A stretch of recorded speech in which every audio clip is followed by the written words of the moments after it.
자, 우리는 지금 베드로 전서를 통해서 구원받은 자가 어떤 사람들인가, 어떤 삶을 살아가야 되는 사람들인가, 이런 말씀들을 같이 나누고 있습니다. 오늘은 베드로전서 1장 17절부터 21절 말씀을 통해서 구원받은 자의 삶 가운데 이제 거룩이라는 부분에 대해서 말씀을 같이 나누게 되는데요. 우리 한번 17절부터 21절 말씀 같이 한번 읽어보도록 하겠습니다. 그리고 사람을 겉모양으로 판단하지 않으시고 각 사람의 행위대로 심판하시는 분을 여러분이 아버지라고 부르고 있으니 여러분은 나그네 삶을 사는 동안 두려운 마음으로 살아가십시오. 여러분은 조상으로부터 물려받은 여러분의 헛된 생활 방식에서 해방되었습니다. 여러분도 아시지만 그것은 은이나 금과 같이 썩어질 것으로 된 것이 아니라 흠이 없고 티가 없는 어린 양의 피와 같은 그리스도의 귀한 피로 되었습니다. 하나님께서는 이 그리스도를 세상이 창조되기 전에 미리 아셨고 이 마지막 때에 여러분을 위하여 나타내셨습니다. 여러분은 그리스도로 말미암아 하나님을 믿고 있습니다. 하나님은 그리스도를 죽은 사람들 가운데서 살리시고 그에게 영광을 주셨습니다. 그래서 여러분의 믿음과 소망은 하나님을 향해 있습니다. 아멘. 지금 우리가 살고 있는 세상을 보면 이렇게 말할 수 있지 않을까 싶어요. 꿈을 잃어버린 세상이다. 사람들이 절망한 것까지 아니더라 할지라도 꿈을 잃어버린 모습들이 여러 군데서 나타나고 있죠. 일단 꿈을 잃어버리면 활력이 없고요. 활기가 없죠. 또 질투가 굉장히 많이 일어난다고 합니다. 꿈이 없으면 다른 사람이 부러워 보이기 때문에 그런 거겠죠. 그래서 우리 사회를 가리켜서 분노 사회라는 말을 합니다. 한국 사회에서 일어나는 문제들을 보면 공정의 문제가 나옵니다. 공정하지 못한 일들이 너무나 많이 있고 또 하나 어떤 사회적인 문제들을 풀지 못한 이런 여러 가지 문제들이 있어요. 근데 또 다른 하나의 큰 문제는 우리나라 사람들이 꿈을 잃어버렸습니다. 그래서 꿈을 잃어버렸기 때문에 질투가 생기고 질투하다 보니까 분노가 우리 마음속에 생긴 것이다 라고 볼 수도 있겠죠. 자, 여러분, 사람들이 꿈을 잃어버렸다는 거 굉장히 슬픈 일입니다. 아침에 눈을 떴는데 내가 뭘 해야 될지 모르겠다. 오늘 살아도 똑같은 삶이지. 잠자리에 들 때 오늘도 뭐 별 볼 일 없었어. 이러면서 잠자리에 든다면 이런 모습들은 꿈을 잃어버린 사람들의 모습일 것 같습니다.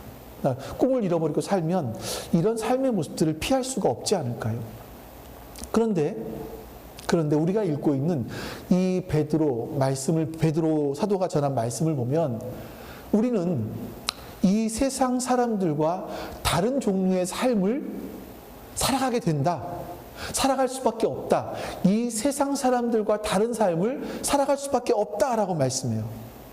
소아시아에 흩어져 있는 그리스도인들에게 편지를 쓰고 있는 것인데 이 사람들은요 로마 제국에 속해서 거기에 빌붙어서 로마에서 주는 부요함과 평안함과 안전함을 누리려고 하는 것이 아니라 이걸 추구하는 것이 아니라 하나님께서 주신 거듭남이 있었고요.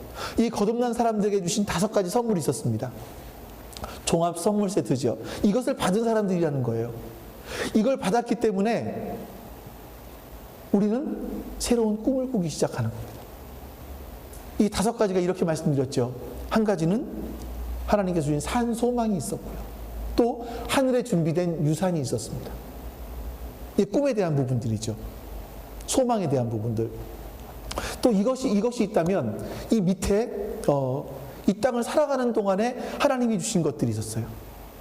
선물들이 있었는데 하나님이 우리를 보호하신다. 우리가 겪는 시련을 통해서 우리의 믿음을 순수하게 만들어 주신다.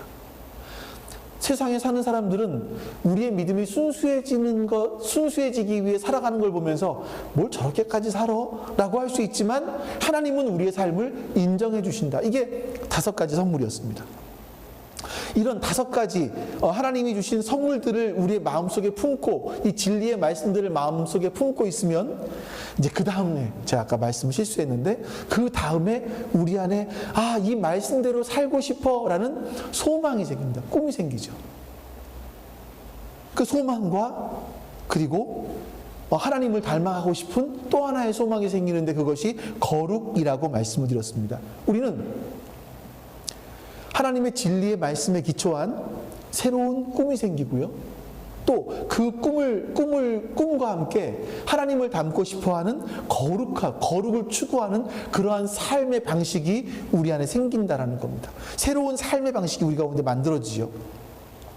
오늘은요, 이 꿈이 어떻게 우리의 새로운 삶의 방식으로 만들어지게 되는지 한번 이런 부분들을 같이 나누려고 합니다. 이제 원래는 오늘 이 3가지 뒤에 후반부에 나오는 소망, 경외, 사랑, 그리고 또 하나가 뭐였더라? 이 3가지를 같이 나누려고 했는데 이 3가지를 다 나눌 수가 없어요. 시간상 너무 중요한 내용이다 보니까. 그래서 오늘은 경외라는 부분 1가지, 그 다음 주에는 또 2가지 이렇게 말씀을 나눠서 보도록 하겠습니다. 자, 베드로 사도는요, 예수님께서 다시 오실 때 우리에게 완벽한 구원을 주실 것이다, 완전한 구원을 주실 것이다, 여기에 대한 기대를 갖고 살아라, 그리고 하나님이 거룩하신 것 같이 너희도 거룩해져라 라고 말을 해요.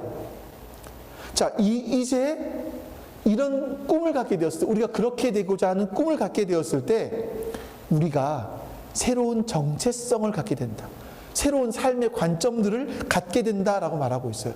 그 우리가 살아가는 새로운 삶의 관점이 뭐냐면 우리의 인생은 나그네구나 라는 걸 깨닫게 된다는 거죠. 우리의 인생은 나그네라는 것을 깨닫게 된다는 겁니다. 우리 17절과 18절 말씀을 다시 한번 읽어봅니다. 그리고 사람을 겉모양으로 판단하지 않으시고 각 사람의 행위대로 심판하시는 분을 여러분이 아버지라고 부르고 있으니 여러분은 나그네 삶을 사는 동안 두려운 마음으로 살아가십시오. 여러분은 조상으로부터 물려받은 여러분의 헛된 생활 방식에서 해방되었습니다. 여러분도 아시지만 그것은 은이나 금과 같은 썩어질 것으로 된 것이 아니라, 자, 나그네 삶에, 이거 19절까지 기록되어 있네요. 자, 이 나그네 삶이다라고 말하고 있는데, 이 나그네 삶을 한 2가지로 비유로 말씀드려 볼게요. 나그네 삶은 첫 번째로요, 여행객의 삶이다라고 말할 수 있을 것 같아요. 아시겠지만 몇 년 전에 저희가, 그러니까 이제 예은이가 벌어놓은 돈을 저축해서 처음으로 가족 여행을 한번 갔었죠. 베트남으로 여행을 한번 갔었습니다. 4박 5일 동안 여행을 갔는데 여행사를 끼고 가지 않았어요. 이제 워낙에 요즘에는 뭐 스마트폰만 있으면 웬만큼 대화가 되고 하니까 여행사를 끼고 간 것이 아니라 우리가 코스를 정해서 갔기 때문에 시간도 자유로웠고요. 또 가고 싶은 곳도 마음대로 갈 수 있었습니다. 근데 우리가 역시 비를 몰고 다니는 사람인 건지 베트남에 딱 도착해서 그 다음날 태풍이 왔어요. 그러니까 이게 뭐 좀 더운 지방이라서 그런지 바람이 우리나라만큼 세지는 않더라고요. 근데 비가 내리는데 제 평생에 그렇게 굵은 비는 처음 본 것 같습니다. 우산을 쓰고 있었는데 우산이 구멍이 뚫릴 정도로 그렇게 강한 비가 내렸어요. 그때 예준이는 혼자 그 비를 맞으면서 수영장에서 수영을 하고 있었죠. 아빠, 엄마, 따라 나와 해서 저희는 우산을 쓰고 있었지만 비를 다 맞으면서 예준이가 수영하는 모습을 옆에서 지켜보고 사진을 찍고 있었고요. 또 이제 먹을 때는 주로 현지의 맛집을 갔었습니다. 그래서 거기서 새로운 맛도 많이 경험했는데 이제 경험을 하고 싶다 보니까 고수가 먹고 싶었어요. 진짜 고수가 어떤 맛인가, 베트남 현지의 고수는 어떤 맛일까 궁금해서 먹어봤는데 누가 그러시더라고요. 고수 맛은 행주 쉰 냄새가 난다. 그래서 진짜 먹어봤더니 행주 쉰 것 같은 그런 냄새가 나더라고요. 또 저희 숙소 옆에 아주 굉장히 큰 시장이 있어서 거기는 옷을 많이 파는 곳으로 유명했습니다. 가서 보니까 진짜 나이키 로고가 있었는데 너무 싼 거예요. 가짜라는 걸 알았지만 그래 상하 제 거도 사고 예준이 거도 사고 막 옷을 샀습니다. 와서 보니까 겉에 붙어 있는 X 라지 사이즈가 옷을 열어보니까 스몰로 돼 있고요. 그래서 못 입는 것도 많았고 X 라지는 맞는데 구멍난 옷들도 있었고 이제 여러 가지 이런 경험들을 많이 하게 됐죠. 가족이 처음으로 해외여행을 가게 되었고요. 그 나라에서 여러 가지 경험도 하고 즐기기도 했지만 저는 한 번도요 베트남이 나의 나라야 라고 생각한 적 없었습니다. 내가 베트남 사람이야 라고 생각한 적이 없었습니다. 나는 한국 사람이라는 걸 잊지 않고 있었고요. 나는 며칠 지나지 않으면 한국으로 돌아가야 돼. 내 집이 있는 한국으로 돌아가야 돼. 이 생각을 항상 하고 살았습니다. 이게 나그네의 삶인 것 같아요. 내가 지금 머물고 있는 이 나라, 나는 이 나라에 속한 사람이 아니야. 내가 돌아갈 나의 집은 따로 있어. 라고 생각하면서 하는 사람. 이게 나그네이겠죠. 그런 나그네의 삶은 또 다른 삶일 겁니다. 제가 아세아연합 신학대학원을 다녔을 때 이제 의사이면서 교수이신 분이 있었습니다. 목사이기도 하시고 교수이신 분이 있었습니다. 그분은 꿈이 뭐냐면 어느 나라인지는 기억이 안 나는데 해외로 선교를 가는 거예요. 자기의 의료 기술을 가지고 또 목사이기 때문에 말씀을 전할 수 있으니까 선교를 가는 게 꿈이에요. 그 집에 장롱을 바꾸고 싶은데 너무나 낡아서 장롱을 바꾸고 싶은데 내가 언제 선교지로 나갈지도 모르는데 언제 나갈지도 모르는데 하면서 이 장롱을 못 바꾸더라는 거죠. 그런 말씀을 하시더라고요. 그런 게 아닐까 하는 생각이 들어요. 여기는 내 집이 아니니까. 이 집은 내 집이 아니니까. 나는 여기를 언제든지 하나님께서 부르기만 하시면 나는 여기를 놔두고 떠나가야 될 사람이니까. 이런 생각을 하는 사람들이 나그네라는 정체성을 갖고 있는 사람이 아닌가 하는 생각이 들어요. 그러니까 이런 정체성을 어떻게 갖게 되냐면요. 사람들이 하나님 만나기 전까지는 내 눈에 보이는 세상이 전부라고 생각합니다. 이러다가 하나님 만나면서부터 시작해서 하나님을 통해서 세상을 보기 시작하고 그러면 이 세상이 전부가 아닌 것 같네? 이런 생각들을 하기 시작을 하는 거죠. 이걸 깨닫고 나니까 인생을 보니까 나는 여기에 영원히 사는 사람이 아니구나. 내 인생은 나그네이구나 라는 것을 이런 의식이 이런 정체성이 내 안에 조금씩 스며들어오기 시작을 하는 겁니다. 그럼 여러분 보세요. 내가 나그네이면 내가 구하는 게 달라져요. 내가 나그네라는 걸 인식하면 할수록 내가 바라는 게 달라져요. 나그네가 아니면 이 땅이 전부이기 때문에 이 땅의 것만 구하지만 나그네라고 하면 내 기도가 달라지는 거죠. 물론 여러분 이런 의식이 들어왔다고 해서 내가 금방 나그네 삶을 사는 건 아닙니다. 왜냐하면 우리가 살고 있는 세상을 보면요. 끊임없이 우리에게 다가오는 유혹이 뭐냐면 너는 나그네가 아니야. 이 세상 돈이 너를 보호해 줄 수 있어. 돈이 너를 풍요롭게 해줄 수 있어. 돈이 우리를 안전하고 행복하게 해줄 수 있어라고 이 세상은 끊임없이 우리를 유혹합니다. 우리에게 말합니다. 우리를 세뇌시키죠. 우리가 일주일에 1시간 동안 여기서 예배 드리지만 그 이후에 세상에 나가면 세상은 끊임없이 우리의 그 말들을 합니다. 우리는 그런 세상에 둘러싸여 있죠. 조금 전에 서건이랑 이야기하면서도 저도 역시 서건이에게 그런 얘기를 했던 것 같아요. 근데 하나님을 만나면 하나님 만난 이후로는 우리가 나는 나그네구나. 나는 이 세상에 잠시 체류하는 사람이구나. 이런 의식이 우리 가운데 들어오는 거예요. 제가 중간중간 얘기할 때 세상적인 얘기들을 하지만 기술이 제일 중요한 것 같아. 기술을 갖고 있어야 끝까지 가는 것 같아. 이 세상의 관점으로 얘기를 하지만 또다시 말씀으로 돌아와서 보면 그게 전부는 아니야. 이걸 우리가 계속 반복해서 확인하는 거죠. 이런 내가 나그네구나라는 의식이 점점 깊어지는 것이 뭐라 그럽니까? 이걸 가리켜서 신앙이 깊어진다라고 얘기하는 거예요. 하나님은요, 우리에게 얘야, 세상이 전부가 아니야. 너희들은 이 세상에서는 나그네야. 너희가 영원히 있을 집이 따로 있어. 거기에 너희가 영원히 살 유산이 준비되어 있어. 이 말씀들을 계속 우리에게 하시는 겁니다. 그러면 우리는 우리의 삶에 대한 새로운 관점들이 우리 가운데 생기게 됩니다. 그래서 새로운 정체성, 새로운 생각들을 가지고 살아가게 되는 거죠. 또 두 번째, 이 나그네 삶을 정의한다고 하면 인턴의 삶일 것이다 라는 생각들이 들어요. 우리가 인생을 살아가는 이 기간을요, 인턴의 기간이다, 수습 기간이다 라고 볼 수 있지 않을까 하는 생각이 듭니다. 영원한 세계로 돌아가서 우리가 하나님 나라에 갔을 때 하나님께서 우리에게 주실 것들을 아직 우리가 뭔지는 몰라요. 아직 알지 못합니다. 우리가 어떤 유산을 받을지는 모르지만 이 땅에서 우리는 그 땅의 삶을, 하나님 나라의 삶을 배우고 연습하는 기간이죠. 수습 기간이라고 볼 수 있는 거죠. 그래서 이 땅은 우리 나그네 삶이에요.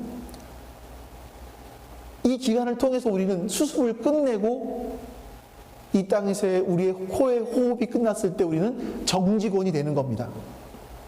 하나님 나라의 정직원, 거기는 보너스가 있죠. 유산이 있습니다. 하지만 이 땅에 사는 동안에는 정직원이 아직은 아니에요. 이게 구원의 성격과 약간 비슷할 수 있죠. 우리 구원 받았습니다. 구원 받았어. 이걸로 끝나는 게 아니에요. 우리는 이 구원을 이루어가는 과정, 이 수습 기간 동안에 하나님께 소망을 두는 삶, 하나님을 닮은 변화되어 가는 삶, 이 과정들을 배우고 연습해가는 시간들인 겁니다. 이게 우리가 이 땅에 살아가는 나그네의 삶이라고 말씀드릴 수가 있어요. 자, 그럼 여러분, 이 땅을 살아가면서 우리가 배워야 될 게 뭘까요? 베드로가 하는 말이 있어요. 첫 번째 보니까 18절에 나오는 말씀인데, 조상으로부터 물려받은 생활 방식에서 해방된 삶을 살아라. 조상으로부터 물려받은 생활 방식에서 해방된 삶을 살아라. 이건 조상의 미풍양속 이걸 말하는 것이 아닙니다. 베드로는요, 조상에게서 물려받은 삶의 방식이 헛된 방식이라고 얘기를 해요. 그게 뭘까요? 이건 세상이 전부라고 하는 생각이죠. 세상에서 나는 고아와 같은, 나 혼자 힘으로 내 삶을 살아가야 되는 사람, 나는 내가 지켜야 되고요, 나를 내가 책임져야 되고요, 이런 생각들이 있다 보니까 이런 세상의 흐름에 따라서 이런 기준에 맞춰서 내가 아둥바둥하면서 겨우겨우 살아가는 겁니다. 이게 조상에게 물려받은 삶이죠. 여러분, 사람들이 여행을 가고 싶어하는 이유가 뭘까요? 이게 우리가 주로 많이 물어보면 여행 가고 싶다라는 말들을 많이 하잖아요. 이게 뭘까요? 요즘을 보면 SNS에다가 나는 이 정도의 삶을 살아라는 어떤 부심, 자기 과시, 이것 때문에 여행을 가는 사람들도 있긴 한 것 같아요. 또 좀 긍정적으로 본다면 새로운 문화에 대한 탐구, 호기심, 이런 것 때문에 여행을 가는 사람도 있겠죠. 근데 많은 경우를 보면 지금의 삶이 너무 힘들어 지쳤어요. 그래서 이 지친 삶을 벗어나 보고 싶은 거죠. 나쁘게 표현해 볼까요? 현실 도피를 한번 해보고 싶은 겁니다. 이게 사람들이 여행을 가고 싶어하는 마음 속에 있다라고 한 심리학자가 이야기를 하더라고요. 이걸 얘기하면 중독에 대한 이야기를 하는데, 사람이 중독이 있어요. 술 중독, 또 마약 중독. 이 중독이라는 것도 왜 중독이 되냐면 현실로부터 도피하고 싶어서 그 중독을 하는 거죠. 그러니까 중독이라는 건요, 술과 마약만이 아니라 아시겠지만 도박 중독도 있습니다. 사람들이 도박에 중독되면 이 도박을 하는 심리가 일확천금을 노리는 사행성도 있지요. 그러나 이 도박을 하는 동안만큼은 자신의 현실을 잊어버린다는 거예요. 현실 도피. 근데 그 심리학자 하는 얘기가 뭐냐면, 사람들은요, 이런 중독도 있지만 일 중독도 있다라는 겁니다. 일 중독이 뭐냐면, 내가 이 일을 하는 동안에만 살아있는 것 같은 거예요. 예. 내가 뭔가를 끊임없이 해야지 나는 살아있다고 생각이 드는 거예요. 이 일을 놓는 순간 나는 끝났나? 그래서 어떤 사람들은 일 중독에 걸리기도 한다라고 이야기를 합니다. 이게 세상 사람들이 자신의 현실이 너무나 어렵고 힘들다 보니까 이거를 잊어버리기 위해 중독이 되기도 한다라는 거죠. 근데 우리가 이런 말씀을 드리는 이유는, 지금 우리 조상들로부터 물려받은 세상의 생활 방식이 뭐냐? 이 세상에서 나밖에 나를 책임질 사람이 없다. 이 세상은 가치 있는 것이다. 이런 것처럼 이런 말들을 우리에게 하고 있는 거죠. 우리는 그래서 세상 사람들이 살아가는 삶의 원리에 종처럼 구속되어 있는 사람들입니다. 근데 말씀에서 보니까 그 생활 방식에서 해방되었다라고 말씀해요. 해방되었다. 이 해방이라는 단어는요, 구속이라는 단어와 똑같은 단어인데, 구속이라는 단어는 뭐냐면 돈을 주고 노예를 사는 겁니다. 돈을 주고 노예를 사는 것. 그래서 예수님께서는요, 뭐라고 말씀하시냐면, 금이나 은으로 우리를 산 것이 아니라 예수 그리스도의 피로 우리를 샀다. 완전하게 너희를 샀다라고 말씀하시는 거예요. 우리는요, 하나님 없는 세상의 가치, 세상에 사는 사람들이 살아가는 그런 삶의 원리에 구속되어 있었습니다. 종처럼. 근데 예수 그리스도의 피로 말미암아 우리가 해방이 되었어요. 우리는요, 이제 해방된 정체성을 가지고 사는 사람이에요. 그러니까 해방된 사람으로서 나는 더 이상 옛날의 종의 삶을 살지, 그 종으로 살아가던 삶의 방식을 가지고 살지 않는 것은 당연한 것이다. 지금 베드로가 하는 말이 그런 거죠. 근데 우리가 이 땅을 살아가다 보면 내가 과거에 살았던 삶, 과거에 종으로 살았던 삶의 방식이 잘 잊어버리고 살아갑니다. 우리는 끊임없이요, 다른 사람과 비교하죠. 세상을 보니까 나보다 잘난 사람이 왜 이렇게 많은지, 잘 사는 사람은 왜 이렇게 많고요, 유복한 사람은 왜 이렇게 많은지, 똑똑한 사람은 왜 이렇게 많아요? 왜 나보다 잘생기고 이쁜 사람은 많습니까? 그렇게 특출난 사람들이 많은데 나를 보니까 나는 별 볼 일 없는 것 같아요. 너무 평범해요. 옆집만 봐도 너무나 재밌게 사는 것 같아요, 사람들이. SNS만 봐도 저 사람들은 너무너무나 행복하게 사는 것 같아요. 근데 나는 혼자인 것 같고 외로운 것 같고 쓸쓸한 것 같아요. 늘 불행하다고 생각을 합니다. 세상의 기준으로 나를 놓고 보니까 나는 찌질이, 루저. 이런 것에 우리의 마음이 막 끌려가는 거죠. 근데 여러분, 세상은 돈이라는 가치를 가지고, 돈이라는 기준을 가지고, 어떤 세상의 것의 기준을 가지고 우리를 그렇게 판단할 수 있지만, 우리 새로운 정체성을 가진 사람들은요, 세상에서 우리에게 너는 루저 같아, 너의 인생은 별로 형편없는 것 같아 라고 말을 할 때, 우리가 농담처럼 이번 생은 끝난 것 같아, 이런 말을, 자조적인 말을 할 때 우리는 그런 말들을 거절하는 겁니다. 거절할 수 있어요. 나는 더 이상 그런 세상의 방식이, 세상의 평가가 나를 구속할 수 없어. 그 생각은 틀린 생각이야. 나는 예수 그리스도의 피로 말미암아 새로운 정체성을 가진 존재가 되었어. 이런 존재가 되었다는 것을 우리가 이 세상에 배워가는 겁니다. 여기서 우리가 하셔야 돼요. 또 하나, 그러면 세상의 기준이 아니라 우리는 어떤 기준으로 살아가야 되느냐?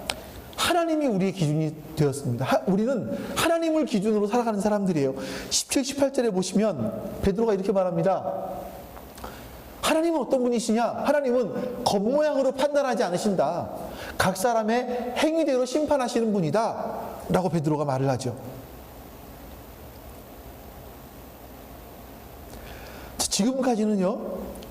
지금까지 삶의 기준은, 평가의 기준은 세상이었고 나였습니다. 근데 이제는 하나님이 우리의 기준이 되신다는 걸 우리가 알게 되었어요. 하나님은 겉모양으로 판단하지 않으셔. 각 사람의 행위대로 판단하셔. 우리는 이거를 기준으로 삼고 살아가는 겁니다. 그러면 다른 사람들의 평가, 세상에서 얘기하는 삶의 방식, 패션, 유행, 흐름, 이게 나의 기준이 되지가 않습니다. 내 기준은 하나님이 되는 거죠. 여러분, 사실 우리가 계속 싸우는 게 이거 아니겠습니까? 우리가 세상에서 보면 옆에 사람과 나를 비교하게 되고, 그러면서 우리를 평가하게 되는데, 사실 하나님의 기준으로 보면 우리는 행복한 사람들이죠. 하나님의 기준으로 봤을 때 우리는 정말 행복한 존재거든요. 근데 내가 불행하다고 생각하는 이유는 삶의 기준을, 평가의 기준을 하나님께 두지 않고 세상에 두고 있기 때문에. 세상의 평가, 세상의 기준을 놓고 우리를 본다면 우리는 자족할 수 없습니다. 비교하기 때문에 끊임없이 불안해요. 끊임없이 불만족스러워요.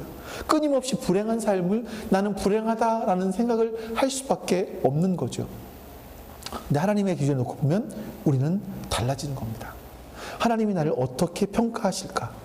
이게 가장 중요합니다. 다른 사람이 나를 어떻게 평가하는가? 믿음이 어릴 때는요, 이게 굉장히 중요하죠. 근데 믿음이 좀 깊어지기 시작을 하면 사람들의 평가는 별로 그렇게 중요하지 않습니다. 이제는 나를 평가하는 분이 바깥에 있는 것이 아니라, 사람들에게 있는 것이 아니라 하나님께 있다라는 것을 알기 때문에 그래요. 하나님께서 사람을 겉모양으로 판단하지 않으시고요, 각 사람의 행위대로 판단하시는 분이다. 우리는 그 하나님을 아버지라고 부르고 있다. 그러니 너희는 나그네 삶을 사는 동안에 어떻게 살라고요? 두려워하며 살아라. 그 하나님을 두려워하는 마음을 가지고 살아가라. 이 두렵다라는 말이 바로 경외예요. 세 번째 주제, 경외. 하나님을 경외하면서 살아가라. 이 경외라는 것은요, 두려움, 공포 이런 것이 아니라 존중입니다. 존중하기 때문에 그 앞에서 함부로 하지 못하는 바로 그것을 말하는 거죠. 여러분, 우리는요, 어쩌면 하나님을 이렇게 오해하기도 하는 것 같아요. 하나님은 마치 우리가 어떤 신호위반을 하고 있지는 않은가, 저기 숨어서 신호위반을 하고 있지 않은가, 숨어서 지켜보고 있는 경찰처럼 하나님을 생각하고 있는지 모르겠어요. 하나님은 내가 지금 내 눈에 보이지 않지만 내가 잘못하고 있나 안 하나 이걸 보시는 분이 아닌가? 또 하나님은 내가 지은 죄에 대해서 재판하시는 재판관이 아닌가 하는 생각을 할지도 모르겠습니다.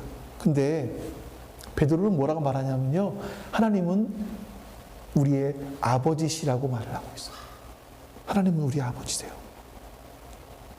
애정어린 눈길로 우리의 속 생각까지도 살피시는 그런 하나님. 그러니까 우리는 거기에 기준을 맞추고 삶을 살아가는 거죠. 그래서 이거를 좀 다르게 어떻게 표현할 수 있을까 생각을 해보면, 이럴 수 있겠다 생각이 들어요. 하나님의 눈치를 보며 살아가자. 좀 이게 약간 좀 나쁜 개념으로 보여질 수 있는데, 나쁜 개념이 아니라 하나님의 눈치를 보며 살아가자. 이렇게 표현할 수 있지 않을까요? 내가 어떤 행동을 할 때, 어떤 말을 할 때, 어떤 결정을 할 때, 어떤 삶을 살겠다고 할 때, 모든 일을 할 때 나는 수습기간이에요, 아직. 그렇기 때문에 나는 잘리지 않기 위해서는 누구의 눈치를 봅니까?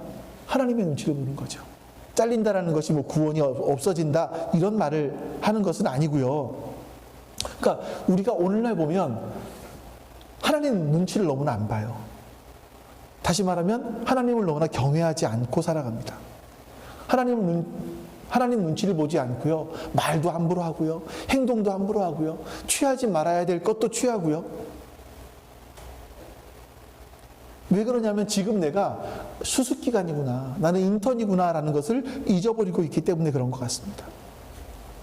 사람들은 사실 보면 다 눈치를 보며 살아요. 세상에 요즘에는 그 트렌드가 나는 할 말 하고 살아 이거겠지만, 그래도 우리는 보면 무언가의 눈치를 봐요. 어떤 거는 세상의 권력에도 명예에도 돈에도 눈치를 보며 살아갑니다. 근데 이제는 세상의 눈치를 보는 것이 아니라 하나님의 눈치를 보는 삶, 이게 하나님을 경외하는 삶이라고 생각이 됩니다. 자, 이렇게 본문은요, 우리의 기준이 하나님이시다 라고 얘기한 다음에 우리에게 놀라운 일이 일어났는데, 이 놀라운 일이 일어나게 된 것은 예수 그리스도의 피 때문이다 라고 말을 해요. 자, 그러면서 이제 20절, 21절 말씀 보여주시겠어요? 여기서는 베드로가 약간 곁가지로 빠져나가거든요. 그러니까 본문의 논조에서 약간 빠져나와서 또 다른 얘기를 하는 거예요. 근데 그 얘기가 뭐냐면, 같이 한번 읽어보겠습니다. 하나님께서는 이 그리스도를 세상이 창조되기 전에 미리 아셨고 이 마지막 때에 여러분을 위하여 나타내셨습니다. 여러분은 그리스도로 말미암아 하나님을 믿고 있습니다. 하나님은 그리스도를 죽은 사람 가운데서 살리시고 그에게 영광을 주셨습니다. 그래서 여러분의 믿음과 소망은 하나님을 향해 있습니다. 자, 이게 무슨 얘기냐면, 지금 베드로가 너희가 하나님 구원받은 사람들이고 구원받은 사람들 하나님께서 이런 5가지 선물을 주셨어. 또 그리고 이 5가지 선물을 받은 사람들은 이 꿈을 꾸게 되는데 그것은 그 꿈은 소망과 거룩이야. 그리고 이제 너희가 하나님을 경외하며 사랑하며 살아가는 그런 삶의 방식을 살아가야 되라고 쭉 이어가다가 갑자기 또 빠져가지고, 근데 그 그리스도가 어떤 분인 줄 아니? 하면서도 얘기하는 거예요. 이게 뭘까요, 여러분? 이게 초대교회 성도들의 생활 방식이란 말이에요. 이 사람들은요, 어떤 체험을 했느냐? 이게 중요한 게 아니라 항상 내 삶 가운데 우리가 어떤 삶을 살아가야 돼. 근데 그 이유가 뭔지 알아? 예수님의 이야기만 나오면 예수님이 어떤 분이야 라고 설명을 하는 거예요. 이들의 관심은 항상 예수님께 있었단 말이죠. 우리의 관심과 얼마나 다른가? 예수 그리스도의 보배로운 피가 너희를 구원하지 않았니? 그때 너 황홀한 경험하지 않았어? 그때 마음이 평안하지 않았어? 너 기쁘지 않았니? 이런 어떤 경험들을 얘기하는 게 아니에요. 예수 그리스도가 어떤 분이신 줄 아니? 하면서 하나님께서는 그 그리스도를 세상이 창조되기 전에 미리 아셨고 이 마지막 때 여러분을 위해 나타내셨습니다. 여러분은 그리스도로 말미암아 하나님을 믿게 되었습니다. 믿고 있습니다. 하나님은 그리스도를 죽은 사람 가운데 살리시고 그에게 영광을 주셨습니다. 그래서 여러분의 믿음과 소망은 하나님을 향해 있습니다. 이게 베드로가 강조하는 거예요. 우리가 이렇게 된 것은 나의 노력 때문이 아니라 바로 예수 그리스도, 그분 때문에 우리에게 이런 일이 일어난 것이다. 그리고 마지막에 뭐라고 말합니까? 그래서 여러분의 믿음과 소망은 하나님을 향해 있습니다. 이렇게 말을 하죠. 하나님이 우리의 절대 기준이십니다. 이 얘기를 하는 거예요. 사실 여러분, 우리의 삶은요, 하나님과의 관계에 대한 논리적인 결과라고 합니다. 우리의 삶은요, 하나님과의 관계에 대한 논리적인 결과다. 이게 무슨 말이냐면, 우리가 하나님과 진정한 관계를 맺기 시작을 해요. 그러면 하나님께서 우리의 인생들 가운데 하신 일들을 발견하게 되죠. 하나님께서 내 인생 가운데 하신 일이 무엇인가 이걸 발견하면서부터 시작해서 하나님이 하신 일들을 알아가기 시작하고, 하나님이 하신 일들을 알아가기 시작하면 내 인생에 새로운 꿈이 생겨요. 내가 하나님을 향해서 하나님 때문에 이런 일들을 하고 싶다. 또 새로운 정체성이 생기죠. 새로운 삶의 기준이 생겨요.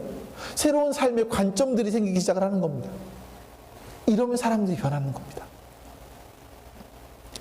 사람이 변하는 것이 2가지가 있는 것 같아요. 2가지.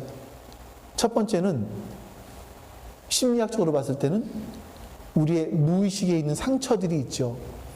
어려서부터 가장 가까운 사람들로부터, 부모로부터, 또 이웃으로부터, 친구들로부터, 형제로부터 받은 상처. 나도 너무나 그 상처가 커서 감춰 놓았고 주변 사람들도 모르고 있는데 어느 순간순간 내가 욱하는 일들이 나타나요. 근데 이것은 내 안에 있는 상처 때문입니다. 이 상처를 어떻게 하면 해결할 수 있느냐? 프로이드는 해결 못한다라고 했는데 에릭슨은 해결된다라고 했어요. 프로이드의 제자죠, 에릭슨은. 그 말이 뭐냐면 정말 큰 사랑을 받으면, 누군가에게 그 사랑을 받으면, 지극한 사랑을 받으면 그 사람은 그 과거의 상처에서 해방된다라고 얘기를 했어요. 저는 그렇다고 봅니다. 그러다 믿고 싶어요. 근데 세상에 사는 사람들이, 이 자기중심적인 사람들이 누구에게 그렇게 사랑을 베풀어 줄 수 있나요? 우리는 하나님을 만났을 때, 하나님으로부터 진정한 사랑을 받았을 때 우리는 과거의 상처로부터 해방되는 겁니다. 우리는 변할 수 있죠. 또 한 가지, 내가 변할 수 있는 것은 새로운 관점이 형성되는 거예요. 세상 사람과 똑같이 돈과 권력과 명예를 쫓아가면 우리는 안 변합니다. 근데 이제는 다른 것을 보기 시작하는 거예요. 새로운 관점으로 살아가는 거죠. 나는 세상이 나그네라는 걸 알고 살아가요. 내가 영원히 이 땅에 살아가는 사람이 아니라는 걸 알고 살아갑니다. 추구하는 게 달라지죠. 추구하는 게 달라지면 우리의 인생은 변하는 거예요. 왜 사람이 안 변하느냐? 추구하는 것이 옛날과 똑같기 때문에 그렇습니다. 여러분, 이제 우리가 하나님의 관점을 가지고 살아간다면 우리는 변할 수 있는 거죠. 여러분과 제가 변할 수 있기를 축원합니다. 정말 변화되었으면 좋겠습니다. 네. 우리는 지금 구원을 받아가고 있습니다. 이미 구원을 받았고 또 하나님 나라에 갔을 때 구원은 완성될 겁니다. 현재의 삶은 우리가 구원을 받아가는 삶이에요.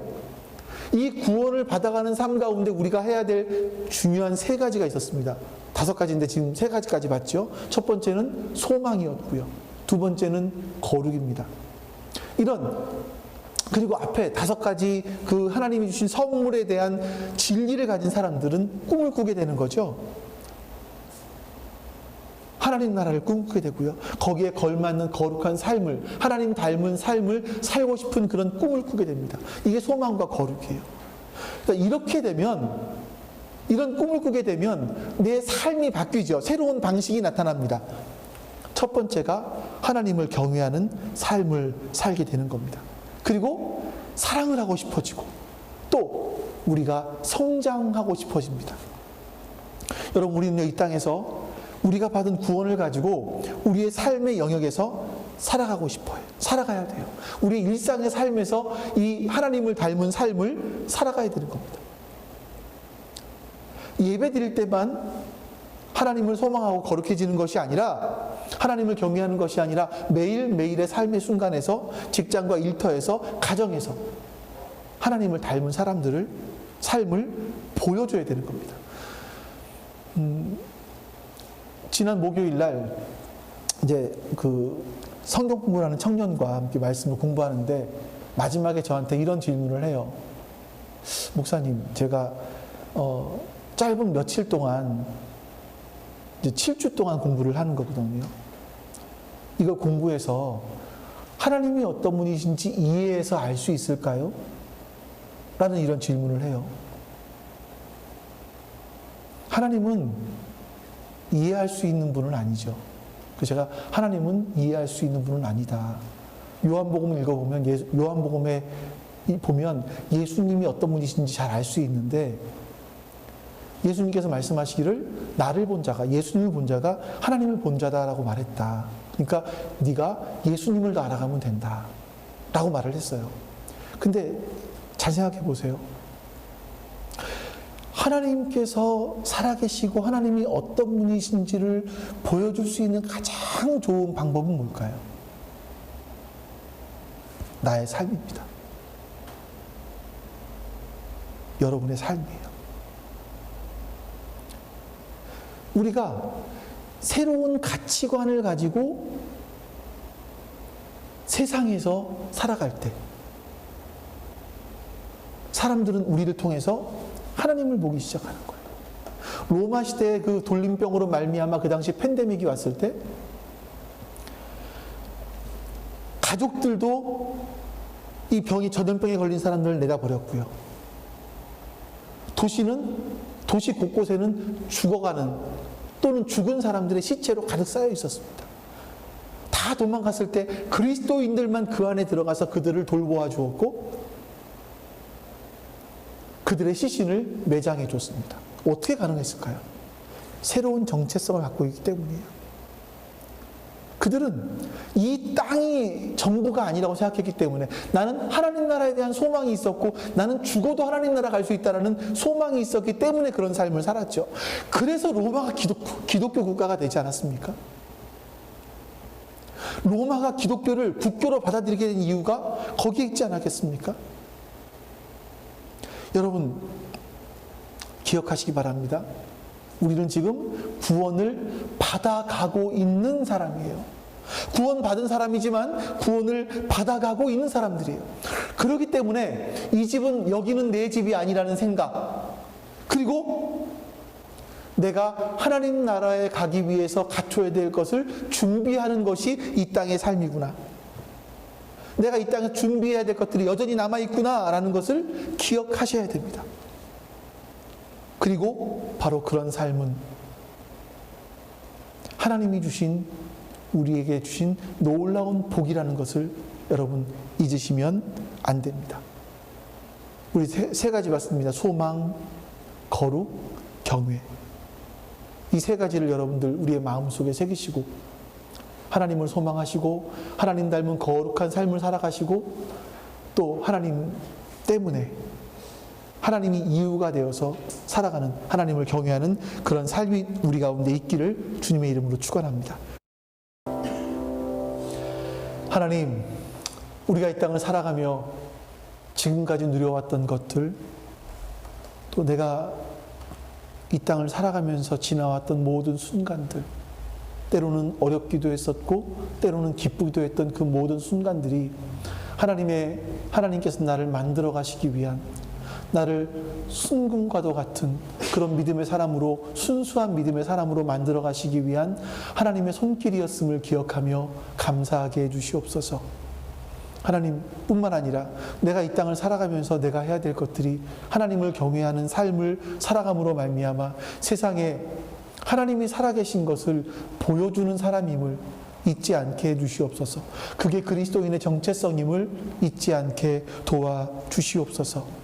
여호와는 내게 복을 주시고 너를 지키시기를 원하며, 여호와는 그의 얼굴을 내게 비추사 은혜 베푸시기를 원하며, 여호와는 그 얼굴을 내게로 향하여 드사 평강 주시기를 원하노라. 아멘.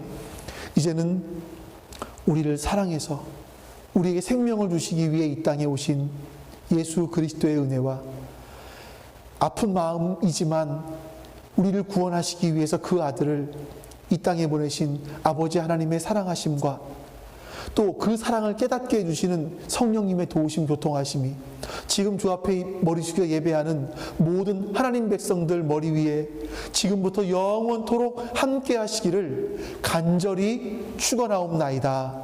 아멘.